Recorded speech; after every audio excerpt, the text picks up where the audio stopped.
எனக்கு hairline receipt ஆயிட்டே போகுது. என் பால்ட்னஸ்னால என்னோட கான்ஃபிடன்ஸ் மொத்தமா போயிடுச்சு அப்படின்னு ஃபீல் பண்றவங்களா நீங்க?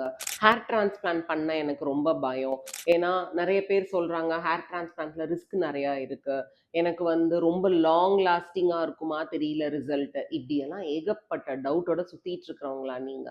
உங்களுக்கு உங்களோட ஹேர் லாஸுக்கும், உங்களோட டைப் ஆஃப் பால்ட்னஸ்க்கும் என்ன ட்ரீட்மெண்ட் வேணும் அப்படின்னு தெரிஞ்சுக்கணும்னு நெனைச்சீங்கன்னா, உடனே பிசி பட்டியில இருக்கிற அட்வான்ஸ்டு க்ரோ ஹேர் கிளினிக்கை விசிட் பண்ணுங்க. உங்களோட ஸ்கேல்பை அனலைஸ் பண்ணிட்டு உங்களுக்கு எந்த விதமான ட்ரீட்மெண்ட் வேணும்னு டாக்டர் சஜஸ்ட் பண்ணுவாங்க. அண்ட் ஹேர் டிரான்ஸ்பிளான்ட்டை பற்றி நீங்கள் பயப்படவே தேவையில்லை. நம்ம யூஸ் பண்ணுற டெக்னிக் டைட்டானியம் எஃப்யூஇ. உங்களோட ஹெல்தியான டோனர்லேருந்து எடுத்து தான் உங்களோட பால்ட் ஏரியாவில் டிரான்ஸ்பிளான்ட் பண்ணுவாங்க. ஸோ நம்ம யூஸ் பண்ணுற இந்த டைட்டானியம் எஃப்யூ டெக்னிக்கில் நீங்கள் எதிர்பார்த்த உங்களோட நேச்சுரல் ஹேர் லைன் உங்களுக்கு கட்டாயமாக கிடைக்கும். இது சம்மந்தப்பட்ட உங்களோட கேள்விகள் இல்லை சந்தேகங்கள் ஏதாவது இருந்ததுன்னா கீழரத வீதியில் ஹெச்டிஎஃப்சி பேங்க் மேலே இருக்கிற அட்வான்ஸ்டு க்ரோ ஹேர் சிதம்பரம் பிரான்ச்சை விசிட் பண்ணுங்க.